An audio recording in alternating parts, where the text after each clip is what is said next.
And I went as far as to being a psychic medium, which means that I actually communicated with people's past loved ones, because my whole goal was to communicate with my father.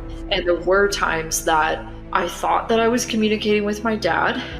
Potentially, very likely, demons can pose as your past loved ones. I actually helped with ayahuasca ceremonies where I was the sound healer. I would play my flute and also take the medicine. I mean, I kid you not, I saw some of the most disturbing, evil, terrifying things that I've ever seen in my life in those ceremonies. Like, it was as if I was walking through hell. If I can go from suicidal one day to the next day healed, just said out loud, I was like, Jesus, like, I don't know if you even remember me, I think I need your help. And it was in an instant, it stopped. There's no explanation for that.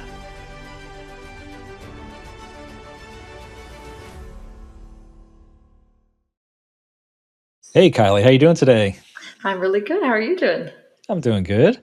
Thanks for coming on and talking with us. Of course. Thanks for having me. Yeah, so a couple weeks or maybe like 2 months ago now, I had seen you pop up on Facebook. Some You had a couple of posts that went viral out of the blue. So I wanted to reach out and talk to you about all that. So you were just briefly in those posts talking about a major life change and how God pulled you out of like some major new age stuff and cultish stuff. And so I thought it was a really great testimony. I wanted to hear more, and you agreed to come on and talk about it. So I appreciate that. For sure.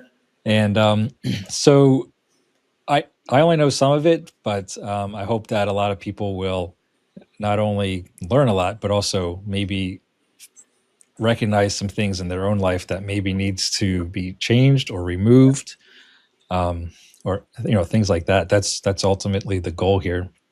So yeah, why don't you just give a quick background, I guess, a little foundation of your upbringing, your background, and then you can go into how it all came about, getting into more of the witchcraft and new age stuff. So yeah, talk first about your background here. Yeah, sure. So I was raised Christian. I grew up in Pennsylvania, and I grew up, religious. But I think for me and a lot of other people who have like church hurt, it was not really my choice. It felt very like I was forced into it. So it wasn't like a real belief for me. I think it was more just obedience. I don't think I ever voluntarily chose to go to church. And unfortunately, I never felt a real connection with God either, or Jesus. I just kind of went along with it. It's what you do.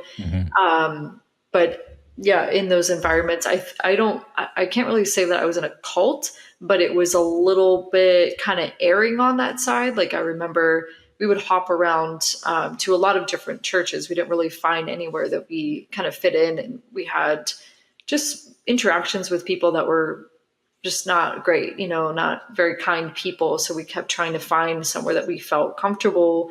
And I remember when I started to like kind of back off from seeking God, I guess it was probably in high school when I was at a youth group night, and they literally forced us to put our hands up in praise, like physically, like lifted my hands up to put them up. And I was like, this is getting weird. Like, this is kind of, I don't know. I never felt that connection, and it felt very kind of forced. So because I didn't have that real foundation, as soon as I went to college, I was like, okay, well, I'm going to leave that in the past. I don't think I ever went to church voluntarily ever again since I was at home until, recently. So I was gone for about 15 years. And I would say it was just like a slow trickle of, going to music school. I'm a flutist, and I wouldn't say like, I don't know. I think the perspective that I heard from a lot of Christians at that time, for me, felt very judgmental. It was like, we're the only ones that are right. Every other belief system is wrong, and it was kind of like, that's a little, arrogant, I guess. So when I met people in college that, were Muslim, or they had different belief systems, or they were atheist, they were into other things, like I got to know them as people. And I kind of, saw that they were good people, and I didn't want to judge them. I didn't want to be closed off to them and say, well, I grew up this way, you're wrong. So I think that's where things started to kind of open for me, but I didn't really keep discernment. I didn't really learn that. So I was learning about all these other beliefs, and I didn't have a firm foundation of God. So I got into a lot of things that I shouldn't have been involved in. And ultimately, I think those things caused depression for me and caused a lot of anxiety that I tried to self-medicate, with alcohol, which obviously didn't help my anxiety. And I probably really needed like good friends around me. So eventually when I got to graduate school, I found out that my dad was diagnosed with stage 4 colon cancer and was probably going to die within a few years. And for me, that really opened up a lot of thoughts about what really matters and what happens after we die. And I was starting to get involved a little bit more with a kind of spiritual group here in Austin when I eventually moved after graduate school. And those people, invited me to do mushrooms with them. And that first time, I feel like it did help me. I was seeking answers. I was seeking closure about the idea that my dad was going to die. And my intention for doing that, like in nature with these friends that I had, was to get some closure about that and some peace about it, because it was really hard for me to accept that. Mm-hmm. And I would say it did help. But I wasn't taking it seriously that like those were drugs that I was doing. And my friends were inviting me to do more drugs, In the New Age community, I learned that those were medicines, that were going to help you heal and all these things. And I think where, most of it started was when my dad died eventually in 2021. I desperately wanted to keep in contact with him. And my dad was an avid Christian. Like I still have one of his journals. He was always praying, and he never got healed. And my dad would pray for healing. So I think that's something else that deepened my distrust of God, because he didn't heal my dad, and my dad was a Christian. So I would always ask my dad, like, well, why won't God heal you? How can you have so much faith and still love for Jesus and God if he's not answering your prayers? And he would always just say, this is God's will. I don't know why. We're never going to know. But what we do have to hold on to is that I survived 5 years later than I was supposed to. So he had 5 more years with us at stage 4, which is substantial. But I held on to a lot of anger about that. It was a whole thing with the hospital kind of missing his diagnosis. And I was so angry, and it formed a lot of bitterness in my heart when he eventually died, because I blamed everyone. I blamed God. I blamed the woman in the hospital that missed it. I blamed my mom, and I think what started to happen in that New Age community was like, because I was seeking, I was finding stuff, right? I was trying to find reasons that I was messed up, or that I was traumatized, or that I had anxiety. And when I was in that, a lot of this stuff would lead me to believe that it was all my mother's fault, right? So my dad's gone. I can't really blame him anymore. Right. So a lot of the blame started to fall on my mom. And after my dad had passed away, maybe a few years into like starting to help more in like a meditation community, I just started to go further and further into it. I remember receiving Reiki one time to try to help my anxiety. And that woman told me that I was supposed to be a healer. And I didn't really believe in that either. I was more like agnostic, where I didn't really believe in anything. So I thought it was kind of ridiculous that she was going to, wave her hands above me and I was going to pay her money and it was going to magically help my anxiety. But I was like, whatever. People say it helps. And she told me that I would also be a healer and that I was meant to help people like that, and that I had all these crazy gifts. And I also didn't believe that for quite a while, but I think just being involved in the meditation community, I started to meet a lot of like practitioners that did, Reiki and all these other things. So I tried pretty much everything that there is to try. including many, many, many psychedelics. I tried every single modality, and I eventually decided that I wanted to be a psychic. And I went as far as to being a psychic medium, which means that I actually communicated with people's past loved ones, because my whole goal was to communicate with my father. Right. And there were times that I thought that I was communicating with my dad. That is very disturbing that they can, from what I understand, these potentially very likely demons can pose as your past loved ones, and it Yeah. can actually feel like it's them. So I know that everyone that I helped, and connected with their past loved ones, that's all they wanted. And it's really actually disgusting when you think about these beings like feeding on people's grief, and what you're really doing is just inviting them into your life. So while I do feel like maybe I helped some people get closure, I don't think it was real. I really don't think it was real. I got very involved in psychedelics. I think eventually I probably got pretty addicted to mushrooms, but you don't really see addiction in the spiritual community. It's just called, oh, well, I need another ceremony, And at the point where you're doing those ceremonies every other month, like taking a large dose of drugs, they want to call it medicine, but it's drugs.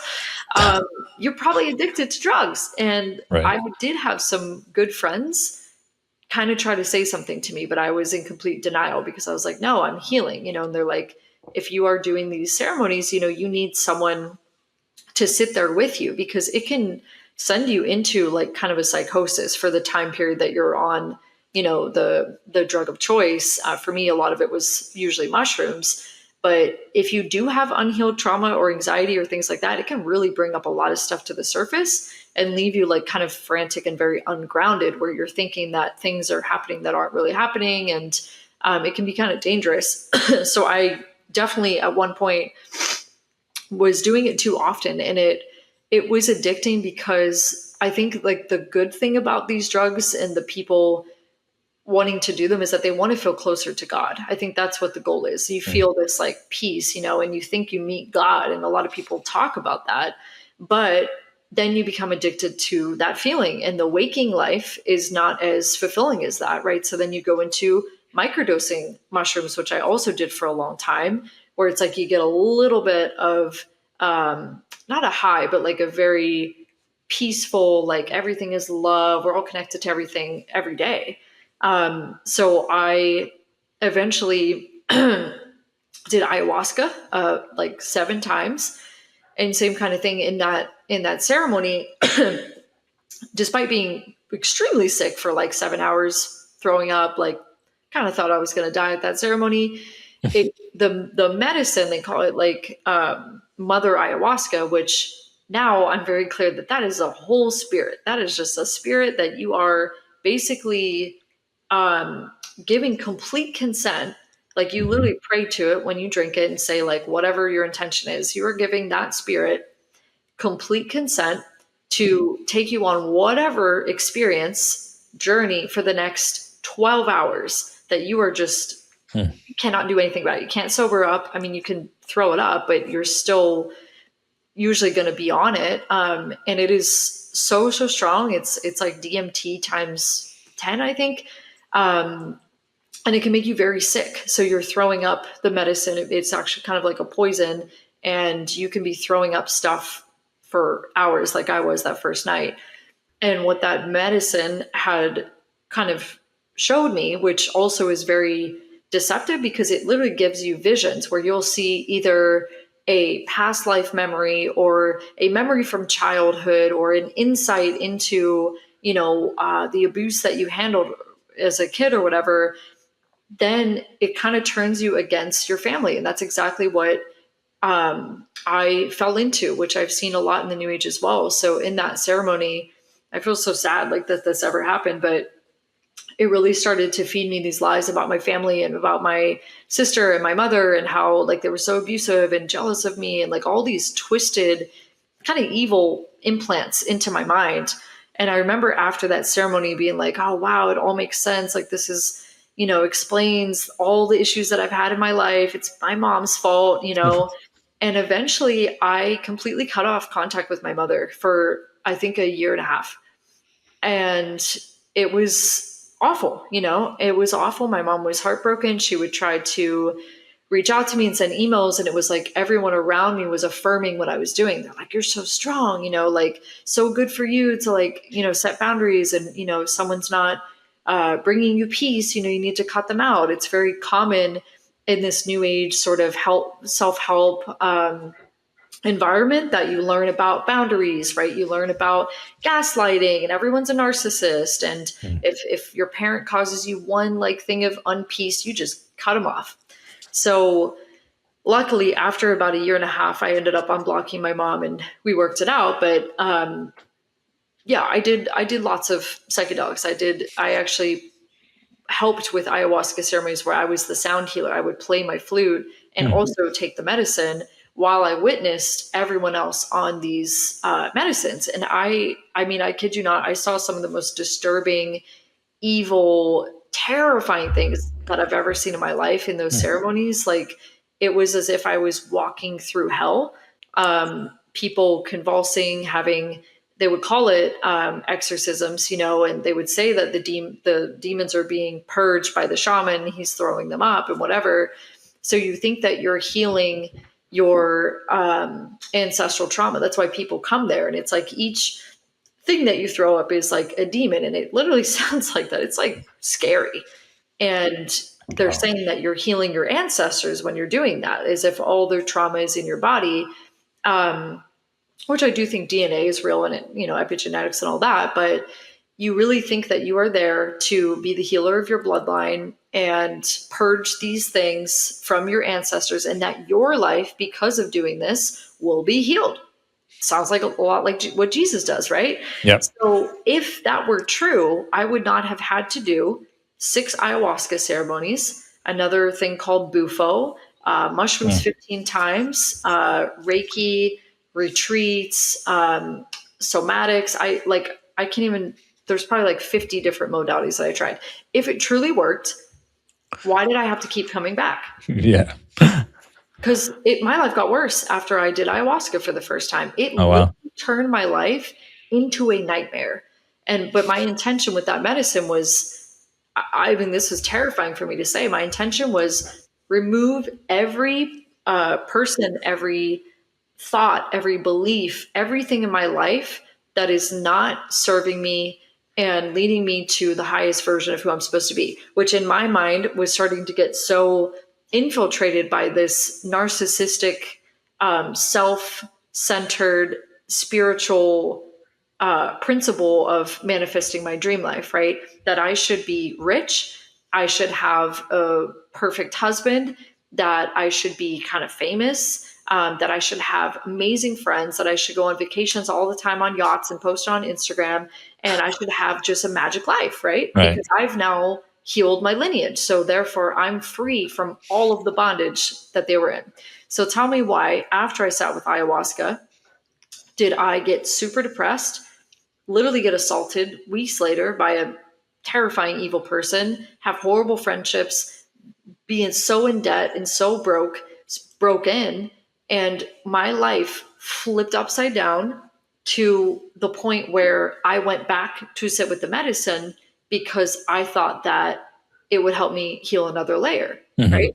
I didn't realize it was coming from that I had invited a full-on spirit into my life to do whatever, because they say when you sit with ayahuasca, she now is with you forever. She is now in your body, that you have formed this bond with this spirit that is now in your life forever. So I literally had to get delivered from the spirit of ayahuasca. And when I was in that session, maybe just 2 months ago, I could barely say it. So there was a reason. It had a hold on me. I could barely say it, and it froze me up, and I could barely say the words, and I felt something leave. So I had made an agreement with this, and that's a lot what you do learn about in the spiritual community, making agreements with different beliefs, different things like that. So by the time I was in the New Age for 6 years, I had to break so many agreements with so Hmm. many demons that I had no idea that I had invited into my life, because now I have ayahuasca, right? I did bufo, mushrooms, LSD, probably 3 to 5 other psychedelics. I had invited in different spirits from every single modality I practiced. I did tarot cards, tarot card readings, oracle cards, Reiki, Tantra. I even did for a while Kundalini, yoga, um, all of these different things. I had invited in different goddesses and different idols and Buddha and all of these other things. So I had to renounce so much. And when I tell you, like 6 years in the new age, I had desperately tried to create my dream life with fail. And in 8 months of following Jesus, literally it's happening. And I'm doing nothing but praying and Oh, following wow. him. He has healed every single thing that I desperately tried to heal on my own. Wow. That is awesome. Yeah. I mean, What a I can testimony. explain what they are, but I just know that so many people seeking in that world are broken and they really need help. And I just got so depressed by the end of it. Like, I mean, imagine 6, 7 years, and I wasn't like casually in it. I was like doing inner work for hours and hours and hours a week. Like every shot, like I just threw out all my old notebooks. There was like 10 old notebooks filled with journalings of different parts of me that I had to heal and all this stuff and my patterns and these things I wanted and my thoughts and my beliefs, like almost like psycho level analyzing myself and trying to fix myself in my life, where it was constant. It was like if I had one bad thought, I would freak out, because then I can manifest that, right? I control my reality. So it's a lot of pressure to put on myself as a human, that I always had to have the perfect mood, the perfect energy, the perfect thoughts, the highest vibration if I wanted to have things go my way. Yeah. It was a lot of pressure, and I couldn't keep up with it in the 2 hour morning routines that I was doing. I couldn't. How awesome and powerful Jesus is to Yeah. just turn your life around like that. Well, and I think that he knew that I needed proof, because Yeah. I had tried this much, right? And it didn't work. So I didn't even like the most beautiful thing, I think, is that I didn't ask him for anything really. I just said, fix it. Like, please fix my life. And I just imagine it as like this chessboard of these pieces that are all like, they're like half broken. They're like the wrong color. They're like all in the different, wrong spot. They're like under the board. They're like over in this other country. And he's just coming in like, he's just like lining up this chessboard of my life, like literally piece by piece, where it had gone to a point where I was so broken. I actually almost left this earth. Multiple times. This happened twice. Like that I was seriously considering it. This last time is the reason that I got saved. And if I can go from suicidal one day to the next day healed with no medicine, no like real medicine, Mhm. then it's not a thing that is normal that happens, and I've tried to I've like processed it with ChatGPT, and it's like, oh yeah, like, it's really normal that, after like calling out to Jesus, that you would feel like a sense of peace, because our brain will say that, now you like called out to this thing, so like, that it's going to help you, and then your brain will relax, like your body will relax from a panic state, because that helps on the way. And I was like, no, I'm telling you, I did not believe in Jesus. I only called out to him because I did not know what else to do. And I was really getting bombarded with these suicidal thoughts, that I didn't call out to him because I knew he could help me. I called out to him because my mom told me to. So I did Right. not call out to him expecting anything. And I was dumbfounded when it stopped in an instant. And that's when I realized that I was so wrong. And I was Wow. like, I was wrong. Like, I was so wrong. Wow. And in the new age, they don't talk about Jesus in the way that I could have understood, that I was seeking the wrong things. The only thing I heard was he was another ascended master. So, like Buddha, Krishna, they consider those beings Yeah. ascended masters because they help humanity a lot, whatever. And they like ascended out of this realm, and they're still, I don't know. So that's how I thought of Jesus for a long time, that he was another ascended master, and that he could be a spirit guide, which a lot of people think that they have him as a spirit guide currently. I think that he could be around them for sure, but a lot of people think that they're communicating with Jesus, just like they communicate with someone's past loved one. But there's actually a lot of spirits that pretend to be Jesus that Yeah. pose as him, just like they pose as your past loved ones. So Hmm. I don't think all of them are connecting really to Jesus. Because I've seen people say like, Jesus told me to post this, and it's something crazy. Like, and I'm like, I promise that was not him. But okay. Like, I'm glad that at least you're saying his name. Like, but I promise he did not tell you to post this. Yeah. All right. So, a quick question going back a little bit. You said you became a psychic medium. So, how do you go from wherever you were at that time into becoming an actual psychic? What does that process look like? That's a good question. Yeah, it's not just something you fill out like an application. They're like, cool, Yeah. you can start doing that. So I had been meditating for probably at least a few years by then. But I was meditating like every single day. So I had gotten to a point where I probably had at least 100 few hundred maybe hours of meditation like under my belt. So at that point, like I started to learn about spirit guides. Hmm. And this is so funny. Like, wish I would have listened right away, because I heard about it on a podcast, and it was basically, we have these beings, these guides that have noticed some since birth, which is true. They're just not what you think they are, and they can Yeah. help you with your whole life, and they'll give you advice and guidance. And it's like a personal coach, a personal mentor that has been with you not only this life but like all your lifetimes. And I went to Google it, and I was like, what are spirit guides? And immediately there was an article that came up, like a Christian article that was like, spirit guides are demons, don't mess with them. Oh, wow. It's like, if only I'd listened to that. Yeah. So I didn't do anything about it that day. But then a few days later, I was like, nah, that's like fear stuff. That's my past, like all that. And so all you have to do is say out loud that you want to connect with these guides. So I decided to do that. And it wasn't like, okay, here they show up and appear. It was more like, I think I probably did some research and all that about how to like develop the connection with them, which is, it's a real thing that I don't think every person can just talk to a demon. You do have to be able to hear them in the spirit. It's not as common that they will like make noise, but sometimes people have heard that as well. So with my like training I had done through meditation, then the next step was like automatic writing, which is basically letting an entity move your body and write through Yeah. you. And you would journal, hey, like it's me, like spirit guide, can you write through me?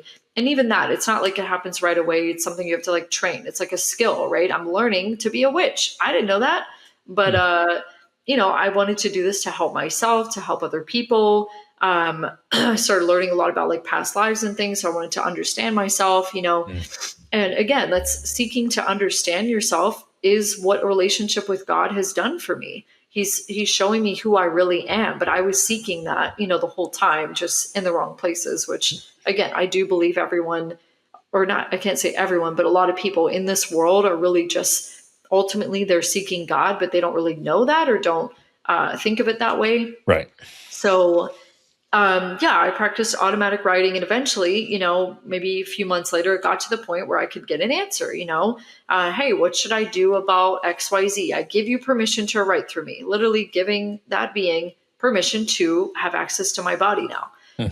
So eventually I would just write, and I wasn't thinking at all. I was just writing, and the answer would come out, and I would follow the advice, and it would be good advice. It would work. I don't remember specifically what I would ask, but certain life advice, should I get this job? What should I do? And they would answer. And you'll see examples of psychics getting questions from people and writing a letter back or an email where it says, hey, spirit guides for XYZ, what should they do in this situation? Yeah. And same thing, they give advice that is spot on. So you begin to trust these spirits. Little do we know that demons also have been around us since we were born. So they have been seeing everything that's happening. So you think that these are these great guides that have seen everything, but it's just really they also have seen everything. So they're like, oh, well, when you were 6, this happened. You're like, oh, well, it's because you were right there, bro. Like you were creeping on me since I was a kid. So that's why they know. And they also talk to each other. So eventually at the point where I could do the automatic writing, now I could hear them. So that's like the next level of the step that I got to. Again, this is like over maybe a year, of like intense training on this. People also would take courses, developing their psychic abilities, things like that. So at this point, now I'm literally telepathically or clairaudiently communicating with my guides. And in meditations, I would invite in their energy. And so now I could hear them. And it would sound like my thought, but I remember there was this one time that they gave me something so specific that, because I even doubted if this was all real too, but they had a whole conversation with me one day. Like it got to the point where I would record on my phone and I would ask them the question. And now I would say, now you can speak through me. So I would record a whole thing of, it was like my voice, but this like wisdom that came from higher above is what I thought I was channeling, these like, higher up beings. And they would give me advice and I would listen back to it. I would like take notes. I'd be like, wow, this is really good. And I remember one time they told me that this instrument was going to sell that week that I had been trying to sell for months. And they said, this is how you're really going to know that we're real. That flute is going to sell this week. Oh. And it did days later. And I had been trying to sell it for like 6 to 9 months. I was like, oh my gosh, you guys are real, And they would give me advice about my mom saying, yeah, you got to stay away from her, like stuff like that, And so eventually at the point where I could do that, I was like, okay, I probably can do this for other people too then. And during COVID, I decided to go on TikTok and try to do some readings. I had oracle cards. I'm like, let me just try some, free readings. And they were spot on. So then I was like, let me do donation based, and then I started charging for it. And I had a lot of, like, I probably did thousands of readings on TikTok live. And that's the other thing. It was live. It wasn't, they would email me and I would respond a week later. It was in that moment. They would ask the question. I don't know what they look like. I've never seen them before. I'm not even talking to them. They would write a question, hey, what's going on with my current relationship? Like, how can I get him to, how can we work this out and like move forward? So I would literally just like tune into their energy and invite in their guides. And they would tell me, they would say, well, her boyfriend, really struggles with anger issues and she's not standing up for herself and they really need to work through this conflict. Like they need to see a therapist and work. And I would say this, like, as I'm saying to you right now, y'all need to, like, it would come in so fast, the information, that I would just speak it right away. I'd be like, you have anger issues and your boyfriend, blah, blah, blah. Y'all need to go to therapy. And they said, also, you guys need to start going to the gym together more, because he's getting fat or whatever, and she'd be like, oh my God, like, this is exactly what we've been dealing with, So I'm like, wow. So every time that I'm giving those accurate readings, now my confidence is going up that those are really spot on, and then they're trusting me more. And then eventually I decided that I wanted to also be a medium, because a lot of people would want to contact their past loved ones. And it's like, there's a saying, all mediums are psychics, but not all psychics are mediums, because it's like a whole other layer of skill that you have to learn.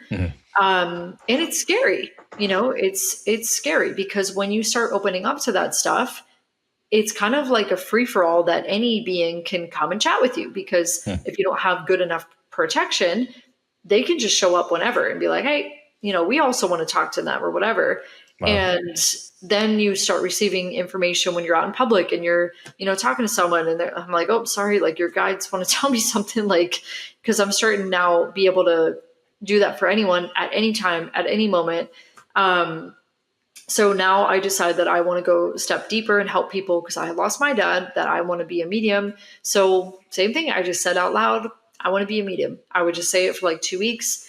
And then one time I took a smaller dose of mushrooms, and I had never seen anything before on mushrooms. And I went step into my bedroom, and I saw a dead girl under my bed. And I had never, ever seen a spirit that I remember. Um, and she showed me how she died. And she was like 7 years old, and her neck was snapped, and there was like a pool of blood. And I Hmm. just saw it for like 2 seconds. And then I like left my room, and I was like, okay, that was weird. Like, I've never seen anything, because mushrooms aren't really visual. Like, it's even with your eyes closed, a lot of times people don't see stuff. But there was like a whole spirit that was in my room that showed me, and I was like, okay, I guess I am a medium now. But it was really scary. It was like a horror movie, and Did it you find anything out about that? Was that a real person? so I contacted a healer, because I was freaked out, and I was like, can you find out if this was like a real dead girl that actually died in my room? And he didn't like research it like in a legit way. He used his gifts or whatever. Right. It was like, yeah, she was murdered in your room in the 70s or whatever. And it opened up this portal, and like all this other stuff is coming in now. I'm like, okay, can you close it? So now this person's spirit was now in my apartment, right? So he would astral travel, which is like you can leave your body and go somewhere. So now he has access to my space. Oh my So I was goodness. inviting these like basically like warlocks and witches into my life to mess with me. And I had people cursing me and putting spells on me. And but I also was to blame because I was inviting these Hmm. things in. I thought that I was a good witch fighting the bad ones. I thought that I was helping people, and that because I never cursed anyone, I never put spells on people.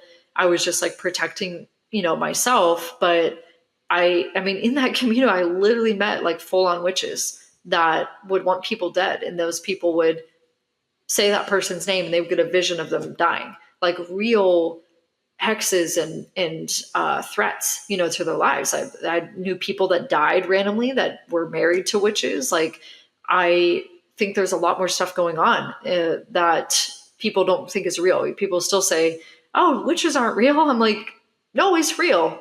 So I experienced black magic from people that I couldn't fight off. The only thing that will fight that is Jesus. Like, I had people putting real like black magic on me, Hmm. and it disorients you, and you don't know what's real or what's happening. So Wow. that, yeah, I mean, I went into a whole course program with that guy, and he told me all these things about my past life, and that I have to, channel these beings. And it just got so out there.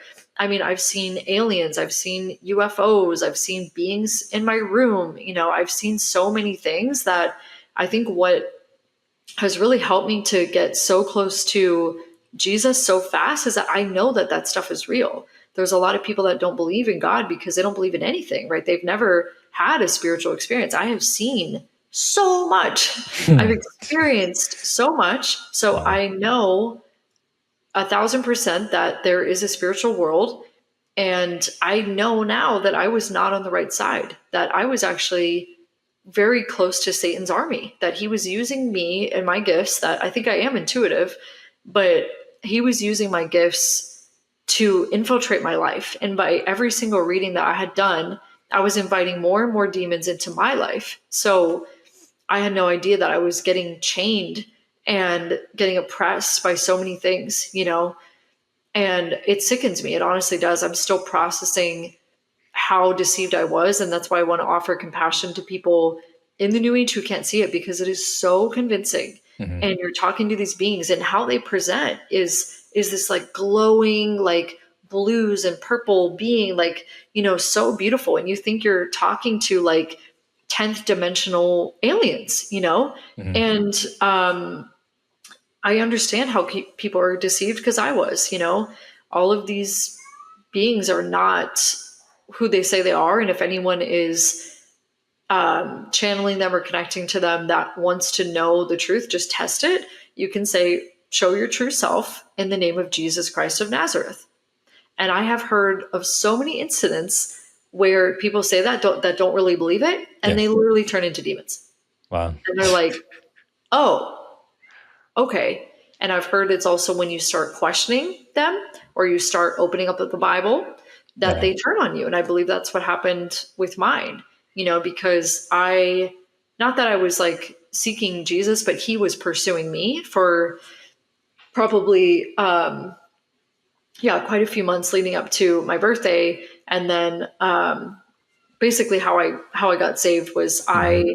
I, was drugged by probably LSD with this guy in the spiritual community that I really trusted, or I thought I knew, that I actually didn't know very well. I was very lonely at the time. That was another way that the enemy isolated me. Like I was so, so deeply lonely. And I let this person stay with me, as a friend. And he was friends with another guy who was very dangerous towards me in the past. And next thing I know, I'm full on like hallucinating. I hadn't done any psychedelics in 6 months. I was actually trying to stop. And I started hallucinating, seeing things, and I got very lost in the woods. And eventually I was taken to the mental health hospital because I was in a full spiritual psychosis that lasted weeks. And when I got out, I was really, really quite wrecked because it was really rattling and I didn't really understand what was happening. And I started getting really attacked by like spirits and stuff. And that's when I just heard all these voices and they were like, you're never going to fix your life. Like you're done. Like your life is ruined. It's too far in the hole to fix. You really just need to kill yourself. And it was constant. And it lasted for like, man, I don't know, half a day straight where I was like, I called my mom and I was like, Mom, like they're saying all that. They were telling me that my mom was trying to kill me. Like they mentioned my mom a lot. And I was like, Mom, they're saying this stuff. And she was like, Kylee, you need to call out for Jesus. And I was like, what do you mean? Like, what's happening? Like, what's going on? I did not understand that these were demons. And I'm pretty sure I will never know. I'm pretty sure they were my guides that Yeah. I had been involved with for the past 6 years, that they had finally gotten me to that point, that lowest of the low point where I seriously was considering leaving and killing myself. So it was like this methodical method of 6 years of trust and getting me so deep in and getting them so into my life. So eventually I tried it. I was hearing I was hearing noises like growling, Mm-hmm. I felt like they were like ready. I felt like there were like wolves at my door, like ready to bust in. And I opened my Bible and I just said out loud, I was like, Jesus, like, I don't know if you even remember me. But meanwhile, of course he was there the whole time. I said, I don't know if you remember me, it's Kylee. I think I need your help. And it was in an instant, it stopped. There's no explanation for that. I didn't know if I believed in him. If I'm suicidal one minute and then silence, from all the voices stop. Like I have a paper that I wrote out of the thoughts I was having that day. I'm so glad I saved it.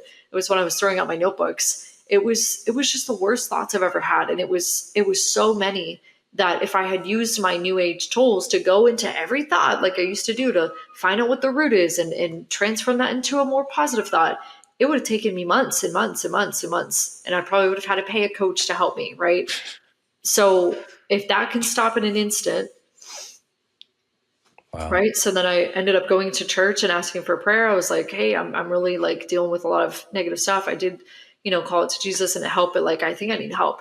And I actually gave my life that day. I didn't even really know why. It wasn't like I had a ton of knowledge, I just knew that I needed to do that because when I walked in there and they were worshiping, man, I just started bawling my eyes out and I just felt chills everywhere. And I was like, this is the real spirit that I've been missing. Mm-hmm. And they were just so kind and they really helped me. And it was still like, I was still a little bit depressed for a little bit, but, honestly, that was only 8 months ago. Like I was really ready to do that. Wow. And God has given me like only a few miracles that I'll name is like, there's so many. I literally have a list that I've written it out. So I go from that, right? No friends at that time. I had 0 friends. I was so lonely. To 2 weeks later, I had to have emergency surgery to get a abscess drained. Like I almost lost my life 2 weeks later, but I already was saved. But I think it was the final like effort to try to kill me, honestly, because I think that the enemy knows that I'm going to tell everyone, I'm going to talk about it, and I'm going to be loud. Because if I was that bold for his disgusting kingdom, like Right. imagine how loud I'm going to be for God's, the real, Yeah. right? So 2 weeks later, only after I just got out of that, now all of a sudden I'm having severe tooth pain. from this tooth that I cracked like a year ago. Like I'm screaming in pains for 16 hours straight. No medicine Mm. is helping. It turns out that the tooth had abscessed and the infection had spread into my throat. So Mm. it started to swell up even after I got it pulled. It started to suffocate me. So it had swelled over those days. It got worse and worse and worse to my throat. So I was trying to take ibuprofen and I couldn't even get it down. And I called 911. I was like, I'm starting to not be able to breathe. Like I got, sent to the hospital and they scheduled emergency surgery, but they had to go through my throat. And I'm a flute player and I'm a singer. And I Dang. was like, please, like, because they can also drain it through your mouth. I was like, please, like, this is like my one thing I have right now. Like, please don't go through my throat. And they had to cut my throat open. like, Wow. And then I ended up going into a coma, which was not supposed to happen. It was supposed to be like a 30-minute surgery. I went into a coma for 24 hours. I had a breathing tube. I woke up to full-blown catheter, breathing tube. They had to pull out the breathing tube, but I couldn't breathe. So they pulled out, and I got like 10 doctors in there that like, Kylee, breathe, breathe. And I'm like, I can't. I'm trying to take a breath and I literally cannot breathe. Try to breathe through my nose, can't breathe. And finally I like coughed up this blood clot that was like in my lungs. Like, but I was like, I almost died like a few times, and then I had like almost anemia. Like my iron was dangerously low where I almost needed a blood transfusion. And then, I lost like 10 pounds. I was in there for a week, get out. I can't sing. My whole voice is gone. I can barely talk. My jaw is like, I can only open it like this much. Yeah. It's hard to eat. Obviously can't play my flute, like in the most pain I've ever found in my life. But in that hospital, my friends came in that I had met like in church and stuff. They were kind of like new friends. And I just asked one of them to baptize me. I was like, can you baptize me? Like, I know it's like, we don't have much water in here, but like do like a little one. And she prayed for me. And I had so many people praying for me online. I think that was part of what God wanted to do with that, was like, because I had made an impact in my community, despite not really resonating with the spiritual stuff anymore. I had impacted a lot of people over the years and they loved my music. And I had hundreds of people like really praying for me, to not die.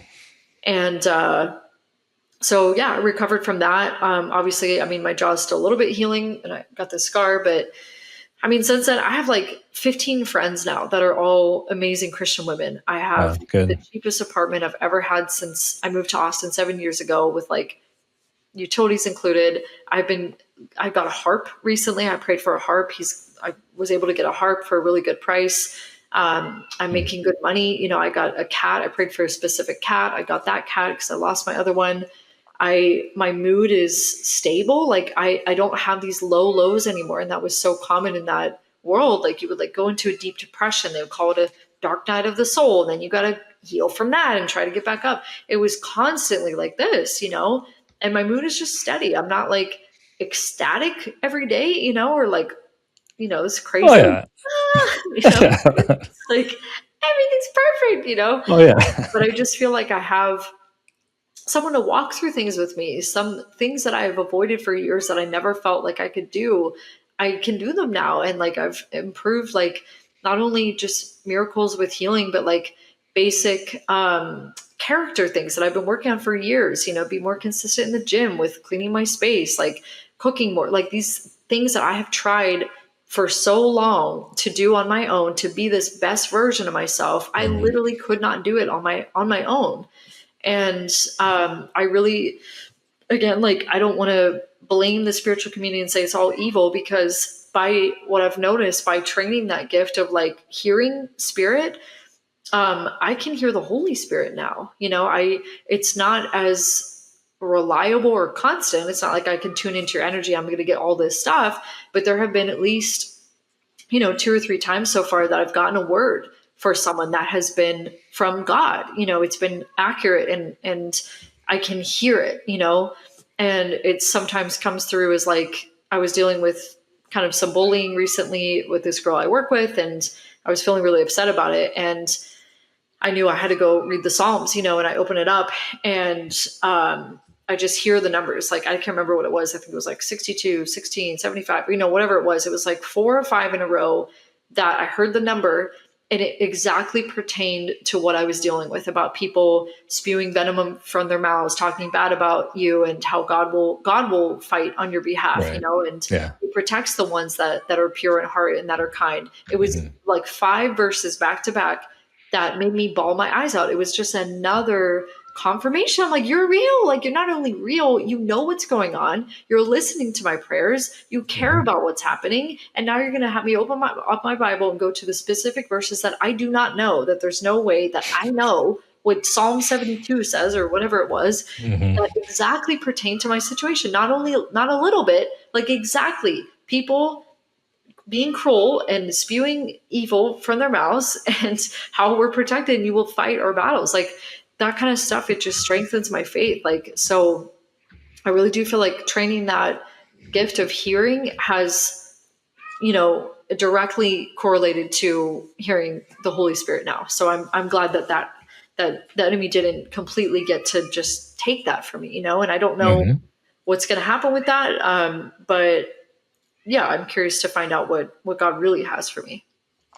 Yeah, I had mentioned to you when we first talked that it sounded like you do have a real gift from God, and perhaps, the enemy was trying to hijack that so Yeah, that you weren't able to use it for God. right. But now you you may have something, definitely pray about that and press into Yeah, that, because there could be something that he wants you to do with that.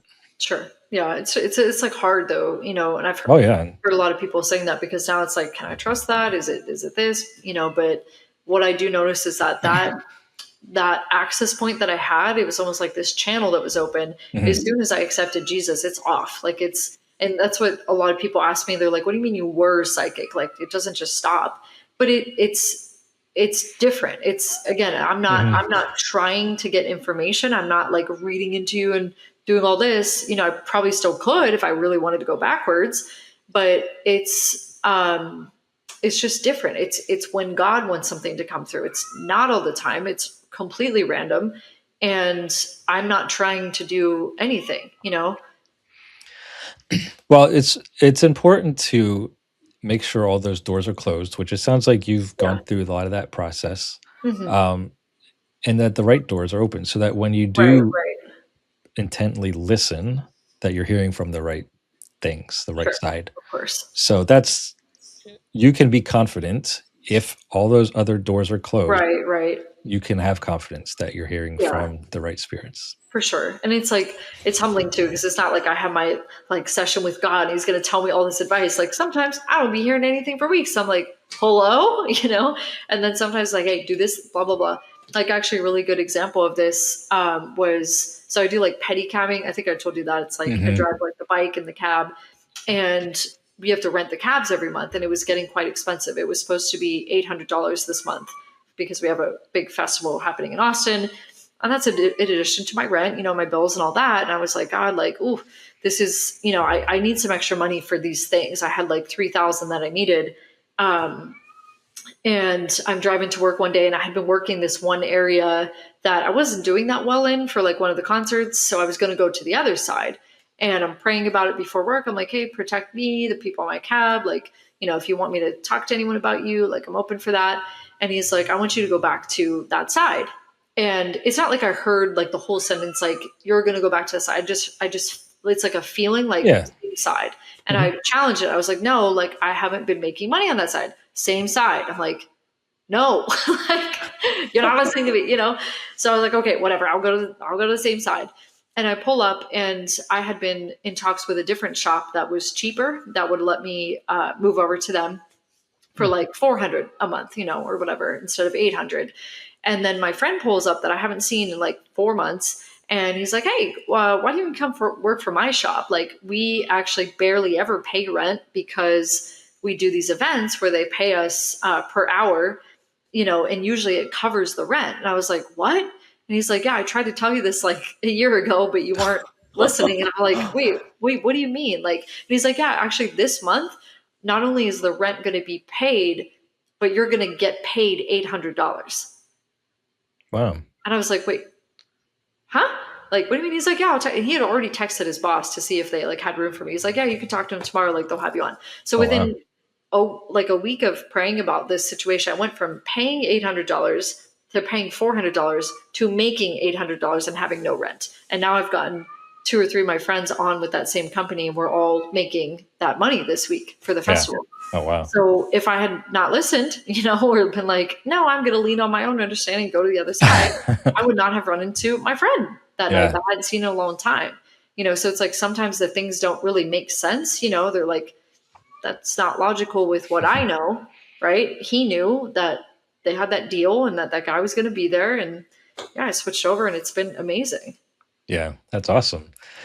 So I guess you've mentioned maybe, I mean, just a little bit about some of the transition of going from, the old world into this new world, and some of the friends that you've lost, and Yeah. some of the tension or, backlash that Yeah. you Sure. got from people who are still in it. Because you've tried to reach out to some people, I think, if I remember Yeah. correctly, just like trying to warn them and trying to get them Yeah. out. And what kind of experience has that been like for you? One of the ones I did not approach well at all, Ah, but I mostly because I'm really concerned for her, because I see a lot of similar things that I was involved in, but maybe even more so. And when I see people on Facebook saying that my guides physically touched me and moved my body at night, that brings up a lot of concerns for me because that's not normal. That's what demons do. yeah. So I, yeah, I tried to comment something. It was like some energy healing thing she was doing. And she was saying that when she does this, she's realigning the energy of the planet. And there's a very similar thing that comes up a lot in this community when you get like really brainwashed by it, is that you think that you are above people and you have these special powers and that you are an enlightened being, that you have control over the energy of the planet. And I commented, I said, I promise you that God, the creator of the universe, does not need you to change anything, and nor are you able to. Right. And I did not, I mean, it wasn't kind. I definitely did not have to say that, and it didn't go well at all. But I have been praying for this woman because a few weeks later, she posts that again, things came into her room at night, and this time she was scared, and they touched her in the middle of the night. She Okay. thinks that they're aliens or whatever, but she could feel their presence and hear them talking Hmm. in a different language, and that she was terrified and they wouldn't leave, and she was in a full sleep paralysis. And it happened like twice that night, and I know that those are demons because, and I commented, I just said, girl, I love you. You need to call on Jesus. I'm telling you, like, Hmm. that's the only thing. And there was actually like three other comments that said that. So it was kind of interesting to see that. I don't know, I've just been praying that God will open people's eyes and make it so obvious that like they are not, same for me, right? I had to be terrified. I had to get to a point where that veil, literally the veil was lifted, that the things I was involved in were not safe for me. I really thought I was safe. And that's how like, serial killers get you, right? They make you trust them, right? They make you feel safe. They groom you. And I really thought that. So I'm open, right? And I'm allowing these things to come into my life. So it's where a lot of people are at. And I think unfortunately sometimes they just have to get to the point where something so scary happens, or so like visceral like happens, that they turn to, like, for me, someone I never thought I would call on, which was Jesus, to really understand who he is. Hmm.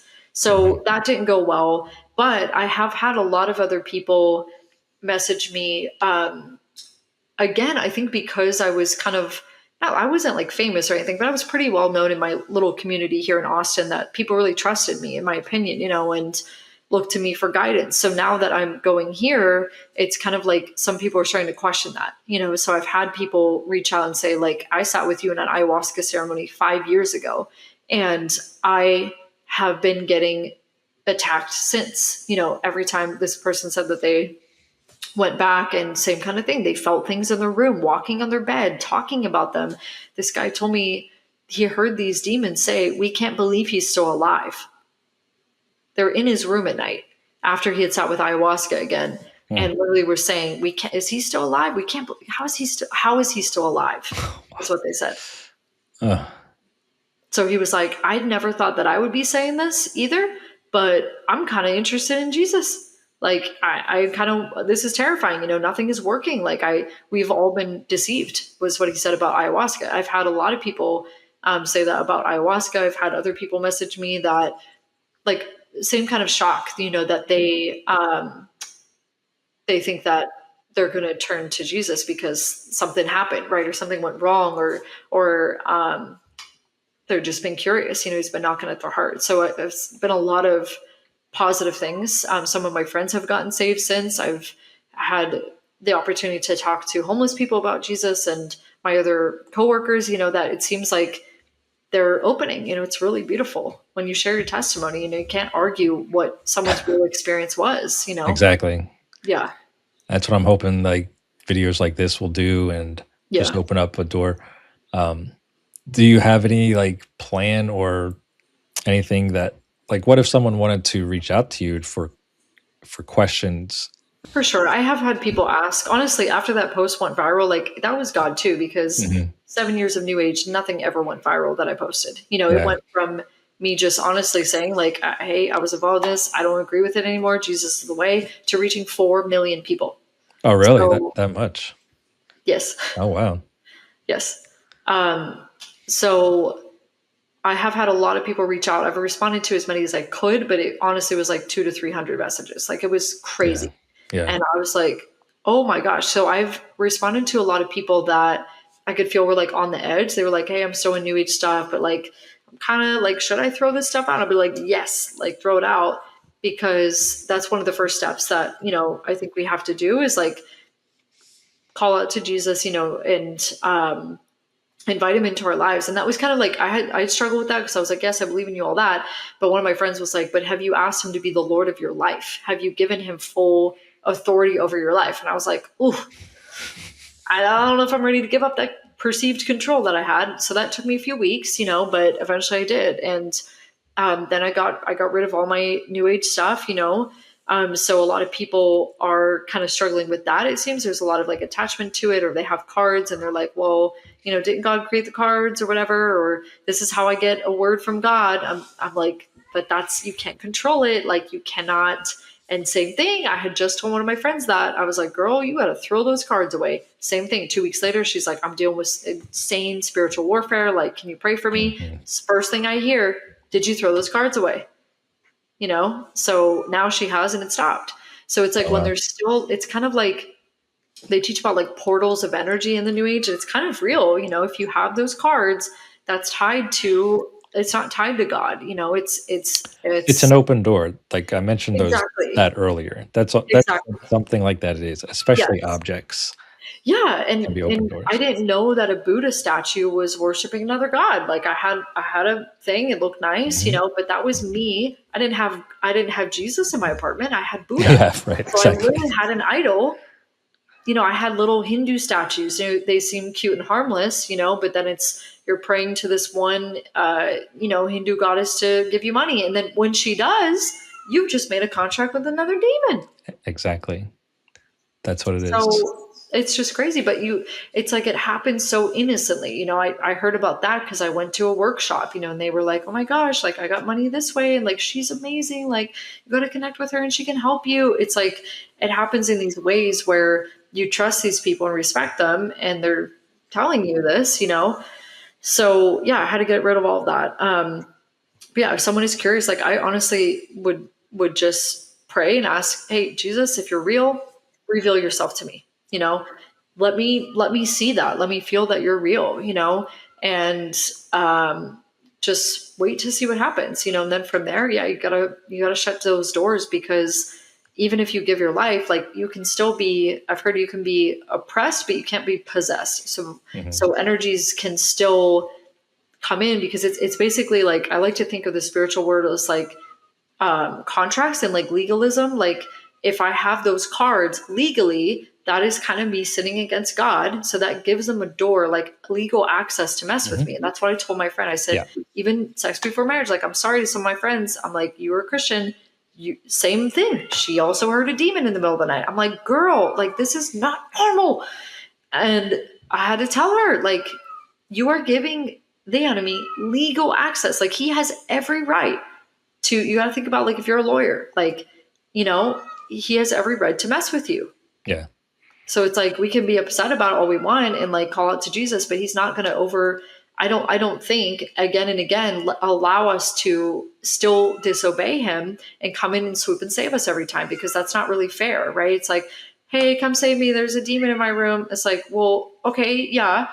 Next week, hey, help. Still got all my same stuff. I'm still sinning. Help. I don't know if that's a forever thing that's going to be granted. I think that we feel that conviction or not, and we decide to obey and listen or not. Or I don't know if every time he's going to save us. I don't know. I think sometimes we have to learn the hard way. And I think that God allows certain things to happen. He's not unaware. He has to allow things to happen. But sometimes we have to be scared to a point where we will turn away from the things that we're doing. Mm-hmm. Is your cat okay? No. He is going off. I don't know if you can hear her. She's fine. She is just outside on the porch, which she begs to go on all day. And I could open the door. Well, I mean, we're almost done. That's fine. Yeah, we're almost done, but she's fine. She just wants to come inside. Okay. See, it's like that. It's an open door. That's like a demon at your door. And if I'm like, okay, they're like, please let me in. Please, please, please just open this door for me. I'm right here. It's like the door right there, ready to come in. Anything else that you want to add to kind of wrap it up? Yeah, I would just say, honestly, everything I was seeking in that world has happened from Jesus.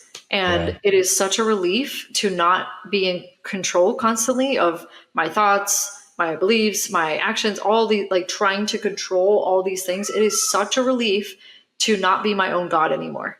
And it is honestly like the one, like, every day is a positive day because I know that I'm going to heaven with Jesus, and that's all that matters. And that This world, of course it matters. I don't want to get into that space where I'm like, nothing matters, but that's what's most important. And the peace that I feel since changing in this way is what I was searching for the whole time, and he really, really loves us. Like the prayers that he's answered, that, come on, a cat, like, I don't need a cat, right? But when I received that cat, because it was a specific cat that I had prayed for, and like the synchronicities about it, it was just like, I'm just discovering his love more and more. He really, really loves us. And the things that we think are not that important, like, they really are, he really cares. And I would just say it's so much easier. My life is so much easier just allowing Jesus to lead me, and just being obedient. And the Bible is like a really good book. So I've read every New Age book that you can think of. The Bible, it's so good. Honestly, I always thought it was boring when I was a kid. It's a great book, full of tons of wisdom and guidance that I think same kind of stuff I was seeking in the New Age. It's all here. It really is. Yeah. How would you feel? And if you're not comfortable, it's okay, to pray for people listening, especially those struggling in this area. Yeah. You want to do that? Absolutely. All right, go for it. All right. Dear Lord, thank you so much for this opportunity to share not my story, but your story that you have shared through me. And thank you so much for the journey that you put me on. And I just want to pray for those people that are confused and lost and seeking, and maybe they don't know yet that it's you that they're seeking, Lord. That all of these modalities and energy healing and trauma healing and psychedelics, they're really just seeking you. And I would just pray that you touch their hearts, that you show them that you are real, that someone approaches them and asks if they can pray for them, or mentions Jesus like it did for me, Lord, that you would pursue them, that you would put that information in front of them because they are seekers. That's something in common with that community, that they really are seeking truth, Lord. And I would just pray that you put that in front of them, that you give them the discernment before they're even saved, that this esoteric knowledge about who Jesus, quote unquote, really is, that they would see through that, Lord, that you would have their intuition light up, and that they would truly seek the Bible, and that they would truly seek the testimonies like this from New Age to Jesus, and ask people and go to a church. I would just ask that you surround them with those people, Lord, and that when they feel your presence, they feel truth. They feel that this is what they've been looking for the whole time, God. And if they're any bit curious about you, God, that they research, and that they do the same research and due diligence they do with the New Age, that they do with you, Lord, and that they really seek the truth, that you pull them out of it, that you protect them, and that they shut down those doors. I pray this in Jesus' name. Amen. Amen. Well, Kylee, thank you so much. It was a great testimony, and I know people are going to be changed for this. And I really hope that you are blessed, your family's blessed, and I hope to see you again soon. Thank you. Appreciate your time. I'm going to go save my cat. Yeah. Okay. All right. Have a good one. Thanks a lot. All right. Thank you. Bye.